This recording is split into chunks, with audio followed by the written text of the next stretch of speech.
Em algum lado eu fui pastor. Conta-se uma história, na altura em que nós ainda estávamos lá, de um episódio de um homem que foi levado para a capela funerária, sem estar morto. No dia a seguir, quando ele despertou, ele pôs-se sentado no caixão e foi encontrado assim. Eu não sei se ele ficou bem depois daquele episódio, ou se as pessoas, quando foram visitar no dia seguinte, se ficaram bem.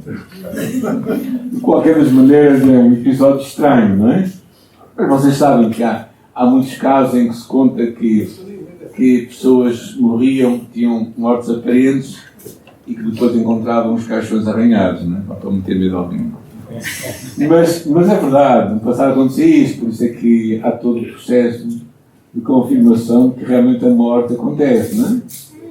É claro que também a vida acontece e alguém que está morto ou alguém que está vivo e que age como morto é um bocado estranho, mas infelizmente também vamos encontrando em muita gente mortos-vivos, não é? Hoje nós vamos falar um pouco acerca disto, que eu acho muito interessante, que é um tema fulcral, que é o facto de nós estamos realmente espiritualmente vivos. Há um versículo em Romanos 6:23 que eu aprendi muito antes de ser pastor, quando eu tinha os meus, talvez 9 ou 10 anos, que dizia assim: o salário do pecado é morte, mas é por Cristo Jesus nosso Senhor. Ou seja, realmente é a vida eterna que vem por Jesus contrasta com a morte. A semana passada nós tocámos um pouco neste assunto, da forma como o pecado trouxe e a queda trouxe morte espiritual para toda a gente, e todos nós que devemos viver um relacionamento com Deus em que fôssemos aceites, com significado e com propósito, nós o perdemos. E o ser humano tem ao longo dos séculos procurado encontrar este propósito, significado e segurança fora de Deus. Mas é por isso que Jesus morreu. E não somente morreu para nos salvar, mas Ele morreu para nos dar vida. Não é? Ele disse: eu vim para que tenham vida e vida com abundância. Jesus é chamado em Gálatas o segundo Adão. Porquê? Porque Ele veio restaurar o Éden perdido, o relacionamento perdido. Então o grande desafio nestas 7 semanas é como nós podemos viver uma vida plena e frutífera num mundo que está corrompido. Mas a primeira coisa que eu queria falar convosco é que nós estamos vivos, certo? Aleluia! Quem está vivo? Graças a Deus! Pelo menos eles falam, fisicamente estamos vivos. Né? Agora, espiritualmente, é outro assunto. Mas quando olhamos para a vida do ser humano, eu acho muito interessante. Isto ajudou-me imenso. Aí em cima podem-me ajudar a ver se isto está no sítio certo. Aí? Não? Como falamos a semana passada, o ser humano é constituído por 3 partes. E é como se fossem 3 camadas em nossa vida, não é? O nosso ser mais interior é... Aí nada. Ok. É isso. É o nosso espírito, que é a nossa parte espiritual, aquilo que tem o nosso relacionamento com Deus. Depois temos a parte da nossa alma, constituída pelas nossas mente, emoções e vontade. E depois o nosso corpo. Quando nós pensamos em cura, pensamos em quê? Corpo. Só que isto não está tudo desconectado. Está tudo conectado. Certo? E hoje vamos falar acerca do Espírito. Na próxima semana, a oração da Júlia já fica para a próxima semana, já com Júlio. Vamos falar da nossa mente, dos nossos pensamentos. E na semana seguinte vamos falar acerca das nossas emoções. Porque verdadeiramente às vezes nós pensamos que isto está tudo desligado. Não, mas não está tudo ligado. E eu acho que isso é muito importante. Valorizar o que está acontecendo no nosso ser espiritual, no nosso ser interior, e como isso vai afetar o nosso corpo. E certamente também o que se passa na nossa mente, ou nas nossas emoções, também vai afetar o nosso corpo. Então eu espero que de alguma forma, nestas semanas, Deus traga à tua mente, à minha mente, ao meu espírito, ao teu espírito, coisas que sejam significativas para nós resolvermos e para nós lidarmos com isso. Mas a primeira grande verdade que eu quero trazer é que se alguém está em Cristo, nova criatura é. Então, esta ideia de que nós estamos vivos é fundamental. Porque há muitos crentes que não agem como tal. Acham que Deus dá uma melhoria na nossa vida, nós nos convertemos e Deus dá umas pinceladas na nossa vida, dá uns retoques, nós até parecemos outros. Mas não, a Bíblia vai muito mais longe. E ele diz que nós somos uma nova criação, uma nova criatura. Ou seja, algo significativo. Na verdade, a palavra é uma palavra que tem a ver com uma nova espécie. Não é raro, não é aquele estranho, não é? Não deveria ser assim. Mas nós nos tornamos pessoas verdadeiramente novas e transformadas por Deus. Então eu penso que isso é muito significativo. Eu gostava de ver alguns textos que são para mim muito chaves e muito ricos da palavra de Deus. Falando acerca deste tema de nós temos vida espiritual. Vamos ler o primeiro deles, que é em Colossenses. Alguém pode ler? Está ali. Já que fostes ressuscitados com Cristo, buscais coisas de cima, onde Cristo está sentado à direita de Deus. Pensai nas coisas de cima e não nas que são da terra. Pois morreste, e a vossa vida está escondida em Cristo, com Cristo em Deus. Quando Cristo, que é a nossa vida, se manifestar, também vos manifestareis com Ele em vós. Portanto, eliminai, fazei morrer, vossas inclinações carnais. Prostituição, impureza, paixão, desejo, mal e avareza, que é do outro. Ao conhecermos Jesus Cristo, diz aqui que nós fomos ressuscitados com Cristo. Claro que não é uma coisa física, é algo espiritual. Mas há uma mudança significativa, porque nós tornamos a ter vida. Nós temos uma nova vida com Cristo. Já ressuscitamos com Cristo. Então, intencionalmente deveríamos buscar as coisas que são de cima, onde Cristo está. Pensar das coisas que são de cima, onde Cristo está.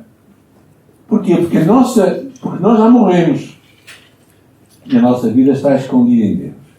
Então, ali na parte final, é interessante o versículo 5, diz, portanto, eliminar ou fazer morrer. A expressão, claro que não é literal, mas há uma tomada de decisão ativa e contínua de rejeitar certos comportamentos e inclinações. É como se, estava aqui a imagem, era como se verdadeiramente nós olhássemos para o mundo e onde é que nós estamos? No céu. Lá em cima. Espiritualmente, tu e eu estamos com Cristo, certo? É mais ou menos isto, não é? Quem é que está lá em baixo? Pantufas. Ou seja, verdadeiramente há algo espiritual que acontece. Agora, se tu pensas que estás aqui na Terra a fazer uma luta quase por igual com Satanás, o que é que vai acontecer? Tu estás verdadeiramente derrotado. Há muitos textos que eu poderia trazer e que eu gosto muito de estudar estes textos, mas não vamos tomar demasiado tempo. Mas esse Romanos capítulo 6 é assim, sabendo que tendo sido ressuscitado dentre os mortos, Cristo já não morre mais. A morte não tem mais domínio sobre ele. Pois quando tendo morrido, morreu para o pecado uma vez para todos. Mas quando a viver, vive para Deus. E reparem o versículo seguinte. Assim também considerai-vos mortos para o pecado, mas vivos para Deus. A palavra-chave aqui é considerai-vos. Não é esforçai-vos. O que é uma pessoa considerar-se morta? Acabou. Acredita que está. A pessoa assumir que está morta. Para quê? Para o pecado. Ou seja, verdadeiramente, a obra de Jesus Cristo já aconteceu. Não somente a tua salvação, mas a tua vitória, a tua liberdade já aconteceu. O que tu tens que fazer, basicamente, é assumir aquilo que Deus já fez para ti. Ou seja, é receber o que Deus já preparou para nós. Então, de uma forma positiva, eu acho que o que nós precisamos, este é o primeiro ponto que eu quero passar convosco, é nós interiorizarmos e assumirmos a nossa nova identidade e verdadeira identidade. Este é um tema que eu sei que alguns vão dizer, já está o pastor outra vez a falar a mesma coisa, não é? Quem é que está a pensar nisso? Podem dizer, não há problema. Verdadeiramente, eu acredito que isto é fundamental para nós termos vitória na nossa vida espiritual. Eu acho que grande parte dos problemas que nós temos é a forma como nós olhamos para nós mesmos. Imagina que tu eras parte de uma família cuja família tinha algumas questões. Ou seja, verdadeiramente era uma família rica, mas tu decidias todas as manhãs acordar cedinho para ir trabalhar e dar ao lito, lavar carros, se calhar era o emprego que conseguiste naquele dia, e trabalhavas a semana toda, de segunda até sexta-feira, e sexta-feira chegavas esgotado a casa. E tu fazias isso porquê? Porque verdadeiramente tinhas esquecido, ou não sabias, que a tua família era muito rica, e tu não tinhas estado a lavar carros. Poderias fazer outras coisas que poderias escolher em fazer melhor. Às vezes, ou então chegas à casa dos teus pais, não é? E dizes assim, ó pai, posso tirar um iogurte do frigorífico? Não. O que é que disse não? Ou seja, não, é normal, tu chegas a casa, tu abres o frigorífico e tu comes. Porquê? Porque aquela é a tua casa. É o lugar onde... É o lugar que tu sabes que tu podes usufruir das vantagens de ser daquela casa. Eu penso que muitas vezes nós, como cristãos, não interiorizamos o suficiente. Vemos-nos como pecadores um pouco melhores que os outros. Até nos vemos como pessoas que fomos adotados por Jesus, e é verdade que nós fomos adotados por Deus, mas não nos vemos como filhos legítimos, nascidos de novo na família de Deus. Eu acho que isso é muito. E lutamos sempre para conseguir algo que nós já temos, que é a filiação. Temos aqueles pais e sabemos que se um dia eles morrerem, se nós formos filhos únicos, vamos herdar todas as suas dívidas. Não é só dívida, mas também todas as suas bênçãos e o que eles têm vai ser tudo para nós, certo? Isso é o que significa herança espiritual também. E é interessante que nós interiorizamos isto, nós percebemos que nós, como filhos de Deus, sentados no lugar celestial, temos uma situação bem diferente de muita gente. Esta passagem que está em Efésios diz assim: vos vivificou estando vós mortos em ofensas e pecados. Vos deu vida.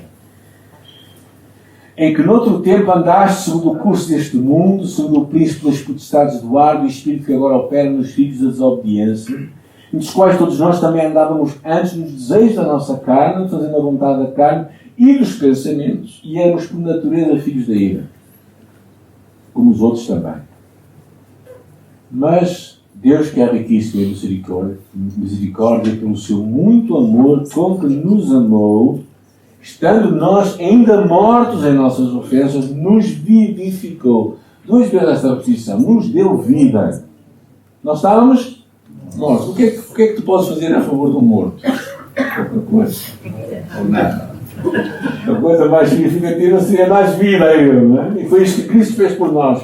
Ele disse, e nos ressuscitou juntamente com ele, e nos fez assentar nos lugares celestiais em Cristo, para mostrar nos séculos vindouros as abundantes riquezas da sua graça pela sua benignidade para connosco em Cristo Jesus.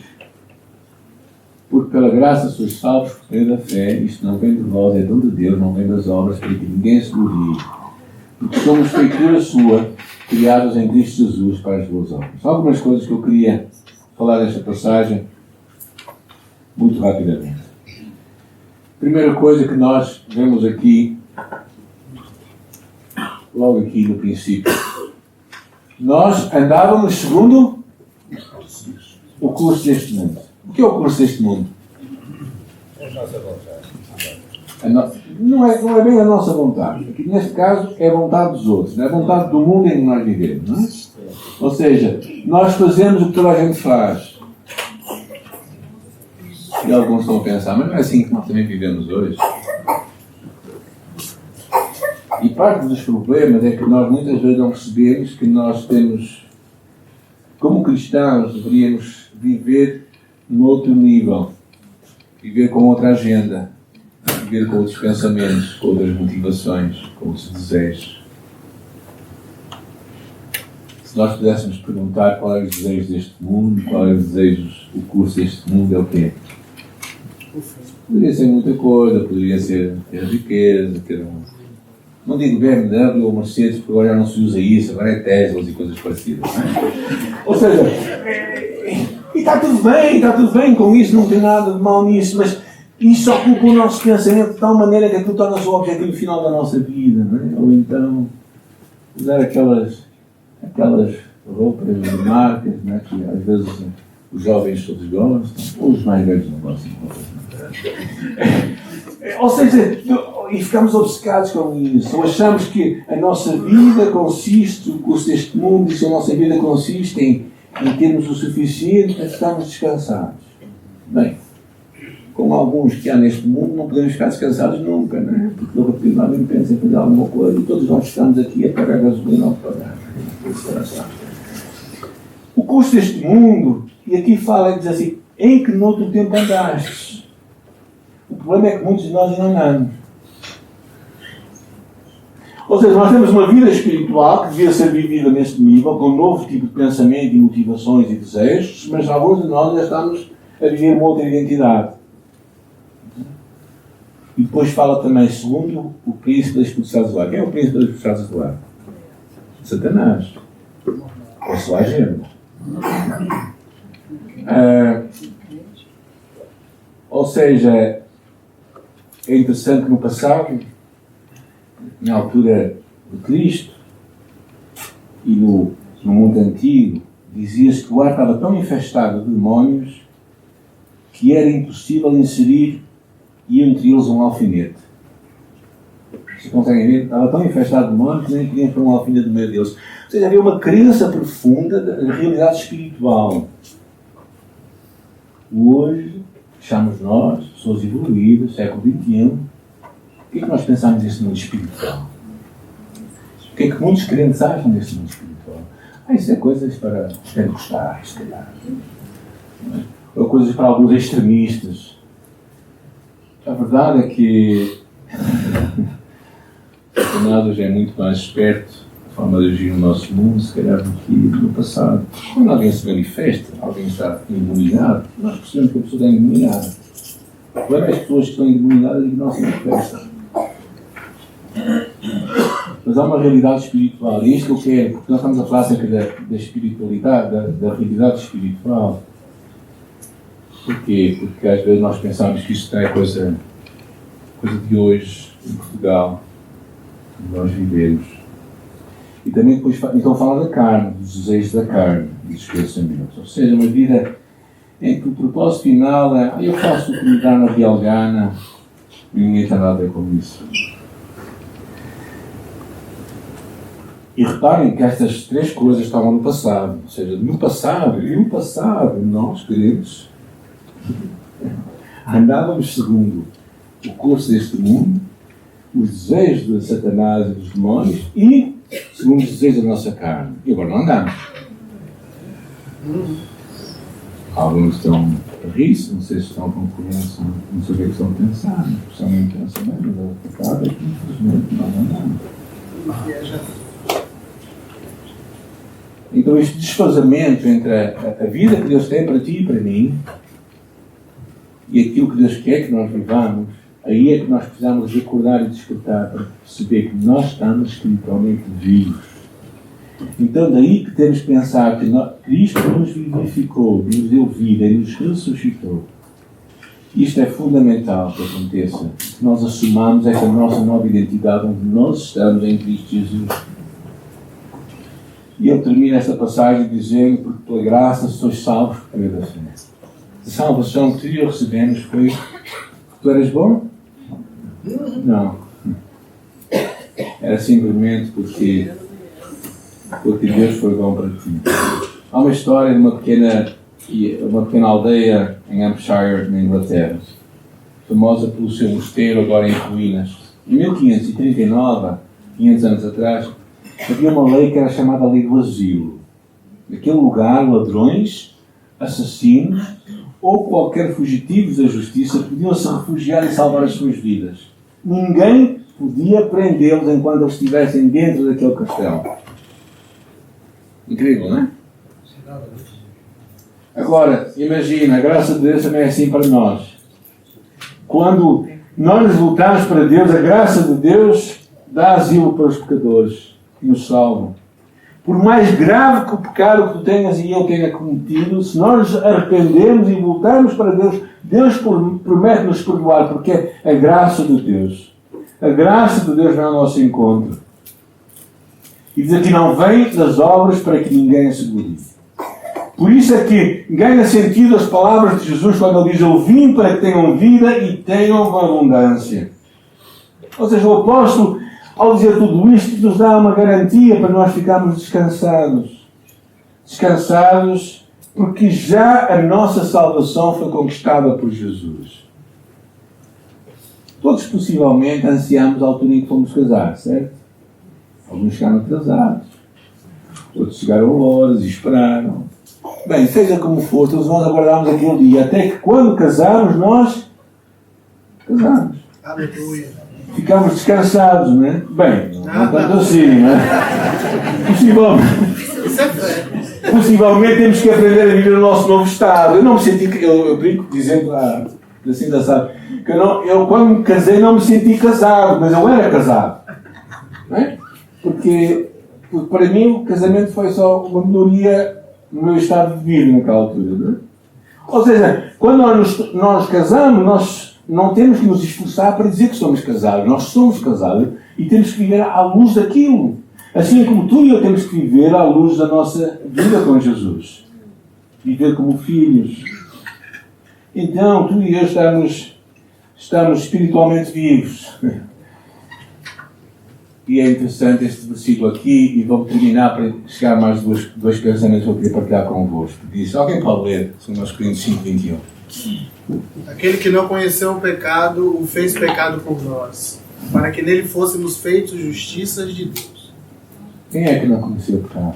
Jesus. Deus o fez pecado por nós. Cristo levou sobre ele todo o nosso pecado, para que a sua justiça viesse toda sobre nós. Fascinante, não é? Completamente fascinante isto. Então, não é a verdade que nos liberta, é conhecer a verdade que nos liberta. Há muita gente que pensa que a verdade não funciona por si só. Nós temos que conhecer e assumir a verdade da palavra de Deus. A segunda coisa que eu quero falar tem a ver com o lema do ano, tem a ver com confessar os nossos pecados. Algo que às vezes impede muitas pessoas de viverem esta vida espiritual de uma forma autêntica é conseguir confessar os seus pecados. Se o meu povo, que se chama pelo meu nome, se ligar, orar e buscar e se converter dos seus maus caminhos. Manter contas curtas com Deus, que é fundamental para vivermos uma vida plena e abundante. O salmista diz, quando eu guardei silêncio, envelheceram os meus ossos pelo meu bramido todo dia. Claramente aqui fala uma imagem de alguém que está deprimido, oprimido e comprimido. Porque de noite e de dia a tua mão pesava sobre mim. O meu amor se tornou em sequidão de estilo. Confessei-te o meu pecado e a minha maldade não encobriu, dizia eu, confessei aos Senhor as minhas transgressões e tu perdoaste a maldade do meu pecado. Este versículo é muito significativo, porque mostra claramente que a realidade que pecados por confessar trazem peso em nossa vida. E algumas, não todas, mas algumas doenças cotidiana, na vida de pessoas, vêm por pecados não resolvidos no seu coração. Quando Jesus curou aquele cego de nascença, lembram-se da conversa dos discípulos? Diziam algo assim: Rabi, quem pecou? Foi este ou os seus pais para que nascesse cego? Jesus respondeu: nem ele nem os seus pais pecaram, mas para que se manifestasse nas obras de Deus. Mas ao Jesus responder dessa forma, o que ele mostrou é que havia muita gente que teria doenças que vinham resultado de pecados não resolvidos. Está claramente implícito a ideia de que pecados cometidos não resolvidos em nosso coração podem trazer problemas de doença em nossa vida. O terceiro ponto, eu vou passar um tempinho mais, tem a ver com recuperarmos o terreno ganho pelo inimigo. Reconhecer que temos um inimigo que procura de todas as formas prejudicar, interferir, derrotar-nos. Quando chegámos a Irmãozinho, há 30 anos atrás, eu e a minha esposa, e mais um casal que estava cá, tivemos vários encontros com pessoas e histórias que nos marcaram. Um deles foi a história de uma mulher que havia perdido a sua filha de uma forma bastante dolorosa. A filha foi atropelada e no seu coração ela ganhou um rancor contra Deus, uma ira contra Deus. E aquilo pesava na sua vida e ela era uma mulher realmente atribulada com muitos pensamentos e Deus no seu coração e na sua vida. Aquela imagem que ela ganhou de Deus, aquela ira que ela tinha no seu coração contra Deus, foi tão real que é fácil que alguém fique deprimido, entre numa depressão e com problemas emocionais e espirituais graves. E o caso dela era isso mesmo. Até que houve um momento em que ela conseguiu perceber o quanto aquilo a afetava e ela conseguiu encontrar liberdade em Jesus ao perdoar e ao libertar aquela ira que ela tinha contra Deus. Quando estava para vir para aqui, eu tinha 20 e poucos anos.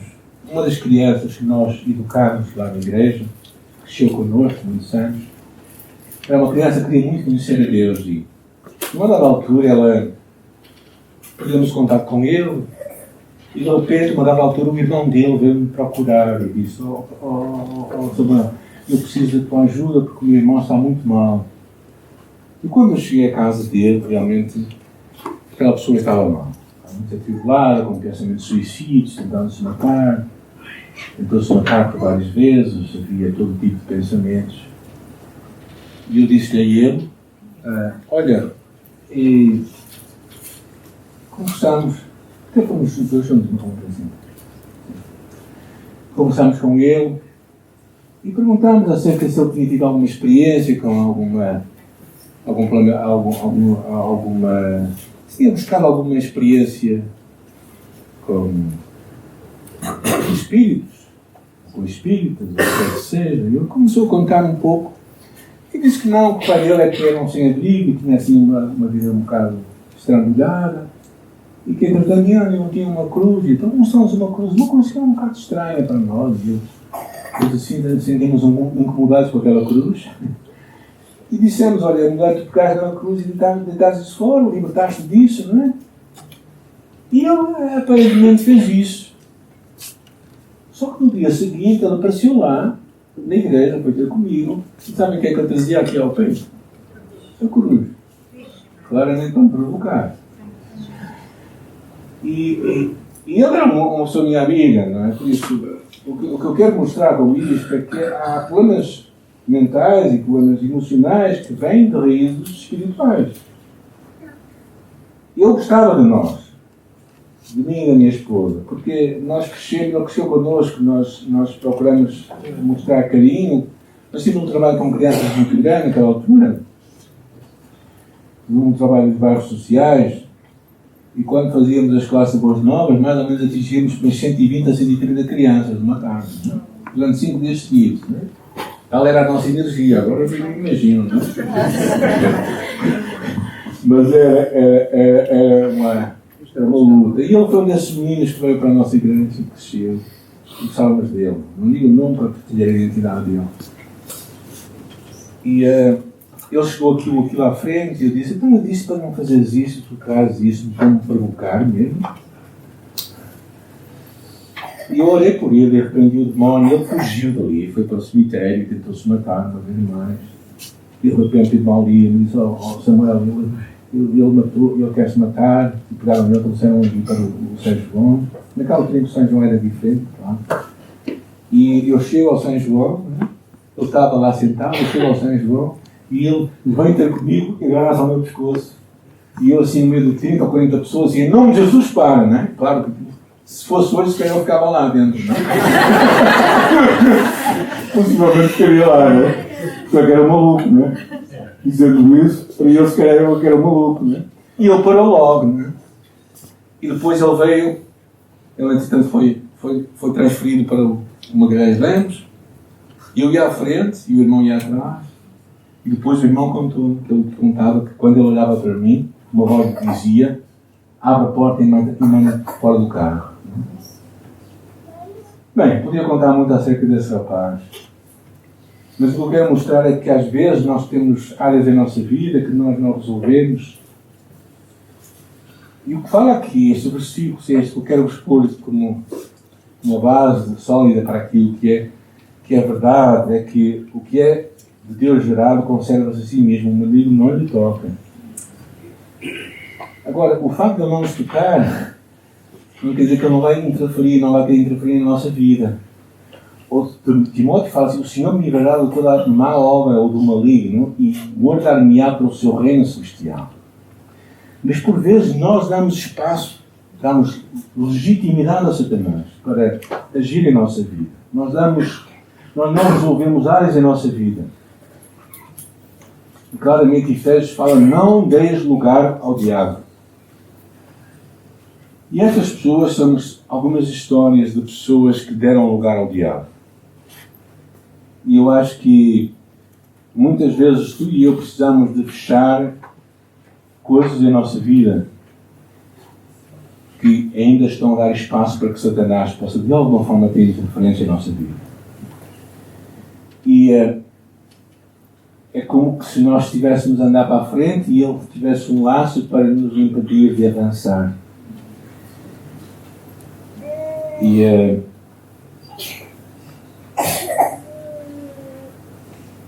há experiências, e vamos entrar neste assunto mais à frente, um pouco mais à frente em outras sessões, mas há experiências às vezes que familiares nossos ou pactos que possam ter sido feitos, que nós devemos ter coragem de anular e de afirmar a nossa nova identidade em Jesus Cristo. Eu acho que a verdade é esta, que nós somos de Deus e o maligno não nos pode tocar. Mas nós podemos dar espaço para que ele nos toque, para que ele interfira em nossa vida, para que ele tenha, de alguma forma, alguma abertura em nosso coração. Tiago claramente percebeu isto, não é? Quando ele falou: Deus resiste aos soberbos, mas dá graça aos humildes. Sujeitai-vos, pois, a Deus, resisti ao diabo e ele fugirá de vós. A chave é esta sujeição a Deus. Sujeitai-vos a Deus. O diabo não tem que fazer a nossa agenda. Ou seja, verdadeiramente, Deus é o nosso foco. Vocês acham que este lugar terá alguns vermes por aqui? Olha, estou a preocupar algumas pessoas. Será que haverá aqui alguns bichinhos aqui do lar? Possivelmente. Não é? O mais certo que sim. Agora, nós não vamos estar aqui a procurar classificar quais os vermes que andam por aqui e viver obcecados com isto. O que nós precisamos é de nos proteger e procurar ter hábitos de saúde. Não é? Como na altura em que todos nós vivemos a pandemia, não é? Em que nós deveríamos lavar as mãos, pôr a máscara. E também muitas vezes a ênfase tem que ser Deus, sujeitarmos a Deus, estarmos debaixo da orientação, autoridade e em obediência a Deus. Este é o foco de tudo. E depois é resistir ao diabo. Há pessoas que trocam a ordem. falam tanto do diabo que parece que Deus não é tão importante. Não, o foco tem que ser na saúde. O foco tem que ser na saúde. Em nós obedecermos a Deus, em nós estarmos debaixo. E como é que fazemos isto? Limpai as mãos, pecadores, e vós de duplo ânimo. Nós ouvimos esta passagem hoje, não é? Ou seja, estamos aqui meio divididos, não é? Purificai os corações, senti as vossas misérias, lamentai e chorai. Esta carta foi escrita para os crentes já agora, só para vocês saberem.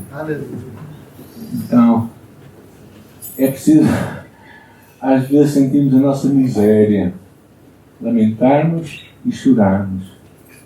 Humilhai-vos, pois, perante o Senhor, e Ele vos exaltará. E poucos versículos depois, ouvimos. Poucos versículos depois. Não é muito longe. Está alguém entre vós de repente? Estão os presbíteros da igreja e orem sobre ele, ungindo com azeite em nome do Senhor. A oração de fé salvará o doente e o Senhor o libertará. E se houver cometidos pecados, seriam perdoados. E depois diz assim: confessai as vossas culpas uns aos outros. Ou seja, se há um problema espiritual, um problema que não está resolvido, se há pecado por confessar, pode muito bem ser a raiz, muitas vezes, das doenças que nós passamos. E por isso, fechando o nosso encontro de hoje e preparando-nos para a semana que temos à nossa frente, eu acho que isto é a chave de nós assumirmos a nossa identidade em Jesus, é fundamental. Nós vivemos como filhos de Deus santos, amados pelo Pai. Vivemos realmente a convicção plena no que nós devemos ter, que se houvesse somente um pecador no mundo e se esse pecador fôssemos nós, Cristo viria para morrer por nós. Isso é fascinante. Porque Jesus nos ama tanto assim. A importância de tu e eu lidarmos com o nosso pecado. Se calhar Deus está a trazer à nossa mente. Eu lembro a primeira vez que eu fiz os passos para a liberdade em Cristo, eu tinha os meus 35, 40 anos, e eu lembrei-me, quando eu tinha 14 anos, um amigo meu prestou-me um dinheiro, eu nunca lhe devolvi. Sabe o que é que eu fiz? Eu coloquei os juros em cima daquele dinheiro, meti no envelope, e eu não tinha coragem de passar, de dizer isso, então peguei e meti na caixa do correio dele. Fiquei liberto. Talvez vocês estão a lembrar algumas coisas agora, não? Se deveres dinheiro, ok, ainda bem. Mas a importância de nós resolvermos as coisas que Deus vai fazer connosco. Mas é tão pouco. Não importa ser muito ou pouco, importa que tu estás em paz com Deus.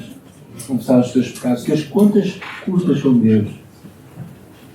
E a terceira coisa é perceberes como é que Satanás tem ganho terreno em tua vida, em minha vida. A próxima semana vamos falar acerca de fortalezas espirituais e o problema da nossa mente. Mas eu acho que muitas vezes, tantas vezes, eu vejo que nós vamos cedendo, não é? E vai-se formando em nós vícios ou padrões de pensamento que não são aquilo que Deus tem para nós. E nós precisamos de acreditar que Deus nos quer libertar. Então, olha para a tua vida, não olha para a tua vida somente do teu corpo.